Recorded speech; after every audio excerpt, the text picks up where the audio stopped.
It's an exciting edition here on Faith Chats. I'm your host, Andrew Burnett, and you just heard from Dawn's other half. Now we get to hear from the better half, as they say. Dawn, welcome to the program. Awesome. Thank you for having me, Andrew. I'm excited. I am excited to have you on. Share with us a little bit about where social media came into the picture for you. It started quite a few years ago. I found myself in between opportunities, and I had a good friend who suggested I just take some time and really figure out really what I wanted to do. And so I kind of looked around and did a few things, and social media kind of fell into my lap. Somebody had asked me if I would do it for their company, and so I did. And then I just really fell in love with being able to connect to people in a way that would not happen any other way. And so it was something that became a passion of mine. And then when I realized that I could connect businesses with their target audience, um, it was something that just took off like wildfire. So, what are some of your favorite things to do concerning social media? Uh, One of the things I like to do best is get people to gospel concerts. That's really what my passion is. I have this saying, and it's called "Butts and Seats and Souls in Heaven." And so I think that there's an opportunity to get people that like might not come to a church service, but would come to a concert, and we can get them in there. And I'm a big fan of the three Heath brothers, and they talk about when they go into schools, they can sing about Jesus, but they can't talk about Jesus. And I think that music is a good way to get the gospel in front of people without having them put up the normal boundaries of don't talk to me about Jesus. So let's talk about social media here for a minute. Why do you think social media is so important for a gospel group, a church, a business? What's so important about it? Well, one of the things I've learned I started my company 15 years ago, and it's really evolved. And once I started working with some gospel singers and realized that, I could target a radius around that concert and really market to people, like I said, that might not come to church. But also social media is a good way of reaching people where they are. I mean, we all walk around with, one of these phones in our hands, and it's a way to reach people where they are. We've worked with people that put up flyers in churches, and that's great. But my passion is not to reach people that are in churches, to reach the lost, reach the people that would not come to a church. And we can do the demographic and the geographic, and targeted some Facebook ads, and really get to the people. And you don't know who that God has been working on their heart, and so my job is to get that Facebook post out there in front of them, when God's been working on their heart, just to be part of the plan. But really, and to help gospel music groups and soloists, and really help them out, because they do a lot. They travel around, they load up, buses, they unload them, they get out and sing. And a lot of people, we even see it today, like someone will be like, oh, I wish I would have known, I wish I would have known. And we've increased the audience for Joe's fair service um, quite a bit, just by hundreds of people, just by doing able to do a Facebook ad. And he had his concert. We had Glory Way, and he said, how many people saw this on Facebook or are here because of Facebook? And at least 80% of the audience raised their hand. And the audience was, I would consider, like my age or older. And so people have this notion that people that are older than me, really aren't on social media. And I've done a lot of stats on that. And for when Joe had a group at the Gospel Bar, it's like 73% of the people who found it were 65 and older. And of those, 60% found it on a tablet or a mobile device. So it really is true that you can't define your audience and say that only young people are on social media.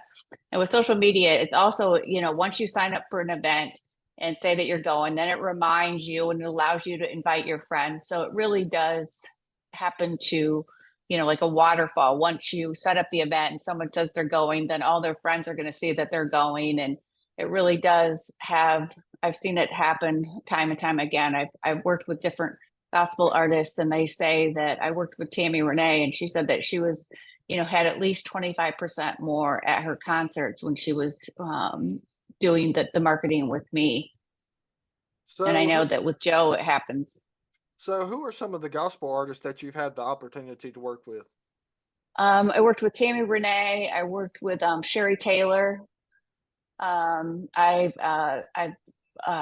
worked with Levi Mills from the Sound. He calls me and will run things by me and ask me, for advice. And I just saw him a month or so ago at the Gospel Bar, and he was saying that he was trying to get this ad to go up on Meta and it wouldn't. So we were joking, saying that Meta is about the only thing that can, make you lose your testimony. The Isbell family, I've worked really close with Caleb and Autumn and Eric. It was cute because I had just worked with them, and then they were someplace in Tennessee and they did a Facebook Live, and they did it from their personal page and not the Isbell family page. And so I just typed in there, said, next time do it from your group page. And Eric says, uh-oh, Caleb, Dawn's hollering at me.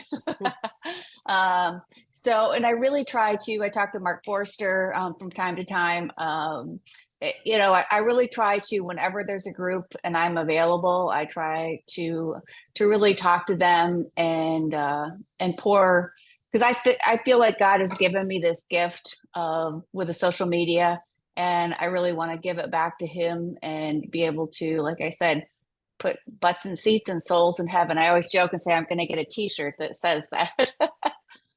That's a pretty good saying. So for someone who's watching or may watch later that their social media is struggling, what's the top 3 tips you could give them? Well, it's funny. Last year Joe and I actually did a talk at the Indiana Gospel Music Association's annual conference, so to speak. And I talked extensively to Gary Lee, and he's from the Revival Road Quartet. And, we had some time. Joe filled in with one of their members that couldn't be there. And so we talked extensively about, what to do and how to make it work better. And he just sent me a message yesterday on Facebook, and he says, what you told me to do has really paid off. It really has extended our reach. And the one I'll give you, like, the top 5 things that you could do. One of them is to make sure that you have a business page and that you're not doing it from your personal profile. The second one is to always post on your business profile first and then share it to your personal page.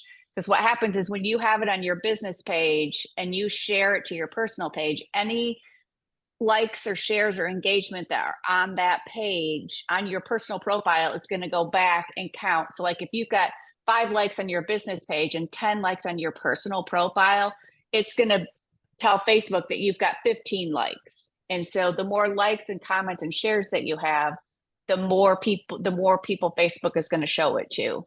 Another thing is, don't use the word like or share in your post in the text, because Facebook doesn't want Facebook wants people to organically like your content. And they say if you're telling someone to like it, then that's not organic. So they're going to actually show that to fewer people. So I sometimes, will say, invite your friends, or tell us below, what you like about, what's your favorite hymn, what's your favorite, there's ways of saying comment, share, and like without doing that. And that's what you need to do is really just use Facebook for what it's intended to. The fourth one is to have planned out content. Sometimes people get up or, and they're like, oh, I'm just going to, I feel like I have to post something today. So I'm just going to post something random because I didn't have anything planned. You really want to look at, okay, for this month, I'm going to do 12 posts a month, which I recommend is the bare bones minimum. Is you're going to say, okay, I'm going to do 4 posts that are going to promote my concert, and you can do them ahead of time and schedule them through Meta. I'm going to do 4 Bible verses. I'm going to do 4 ways to buy my merch. just schedule them in your head so you know ahead of time what you're going to do. So your posts don't look like you just randomly pull things, out of a hat. And the last one is go out and show love to other people's Facebook page. Go to pages of people that that you like. There's no secret that one of my favorite gospel singers, other than my husband, is Joseph Havedink. So I go out and I comment and I like and I share Joseph's content. I go to the Sound, I go to the Isbels, I go to Scotty Inman, and show them some love, because it's a giver's game. What you give away is going to come back to you, but you can't just be out there and say, I just want people to like and share my stuff. I don't give any of that back, and just be authentic.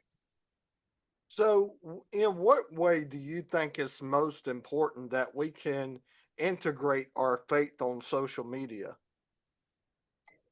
It's just to be like Jesus. If somebody is talking about something that you disagree with, just keep scrolling. If somebody is having a bad day, just say, God loves you and so do I. It's like, just try to be, Jesus on social media. And just talk about, it's okay to talk about your struggles. But, also talk about, I'm struggling right now, but I know Jesus has got this. And really just to be him, if somebody, like I said, somebody says something that you don't like, just keep on scrolling. And don't get into arguments with people that disagree with you. I always tell my husband and other people that I don't know if anybody's mind was changed by what someone posted on social media.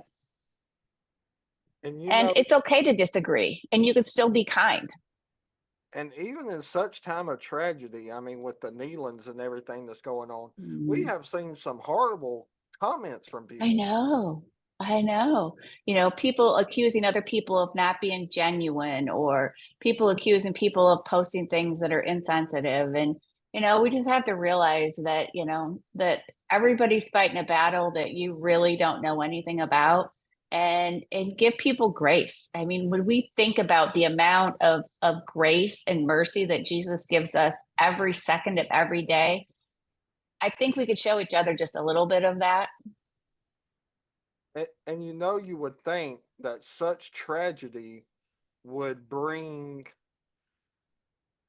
the family together, the family of Christ together, instead of separating Mhm. it. I even seen a comment, and I'm not going to call this person's name out because that wouldn't be right to do, but they said, "Oh, the Gaither homecoming choir was at the funeral. I wonder how much tickets would have cost."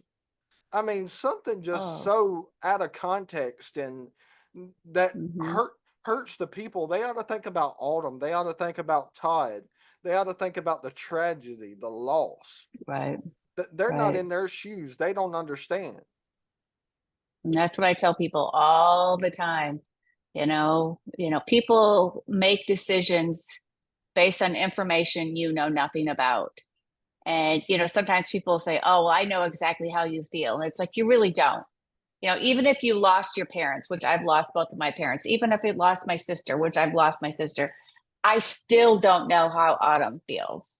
And it's okay to say, I have no idea how you feel, but I'm going to pray for you and I'll support you any way I can. But to nitpick at people, and to really, like you said, as the family of God, we need to come together and support each other. And it's okay. We all have issues that I'm sure you have issues that I don't know about, and I have issues that you don't know about. But it's okay for me to pray for you and you to pray for me. But one thing that happened with that tragedy is, it's brought me, closer to my family. I, went and drove an hour yesterday to have dinner with my daughter and her husband because they're leaving tomorrow to go to Japan for a week. And it's like, I just wanted to, see her and spend some time with her before she went. And, I think that it should bring us closer, and it should bring us to where, we realize that nobody really knows how much time you have left. And, we should use that for loving people, not fighting and arguing. And the greatest thing about it is the love that you did see. I mean, the Hmm. And I mean, just like the Isaacs being there and Bill Gaither putting together the choir and just the love of so many people in a room together, I do think it brought the family of Christ closer. Right. Right.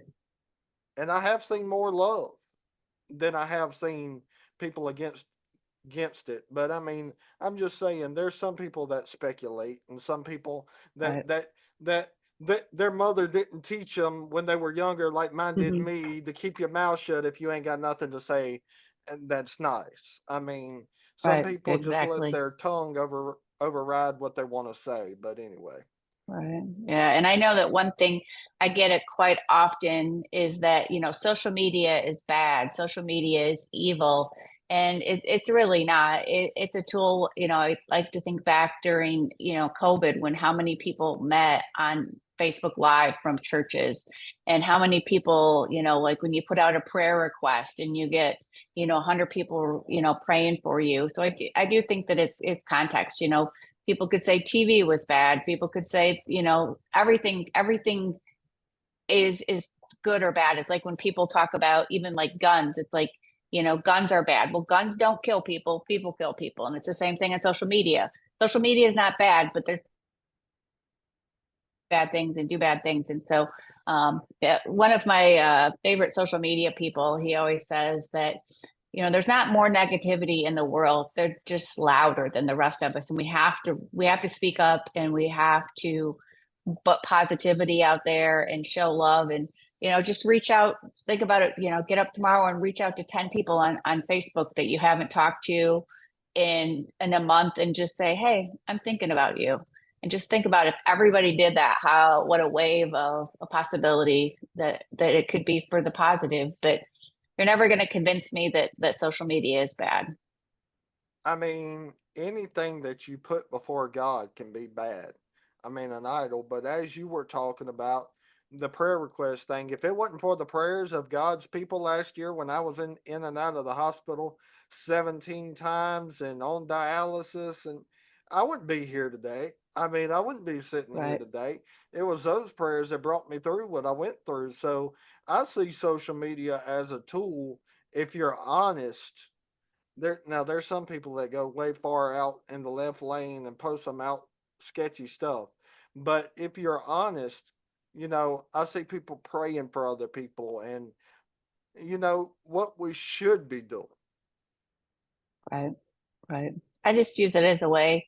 I recently started working with a quartet that we met. I think we met them at a different concert, but Faithful Journey out of up by Grand Rapids, and I think about the connections that I've made, and, if they've reached out, and we're praying for you, and, all the others are now Joe singing with Joyful Sounds, and I'm working with them, and just all of the people that have been into Joe and I's life, because of social media. I don't even know if we would know you if it wasn't for social media. Um, I have many friends such as yourself that have become good friends, and I can keep up with you on the social media, and hope to see you in person again. So share with us how we can find out more about Stony Creek social media. I have a website, stonycreeksocialmedia.com. Of course, I'm on Facebook, Instagram. I call it Twitter. I refuse to call it X. LinkedIn, TikTok.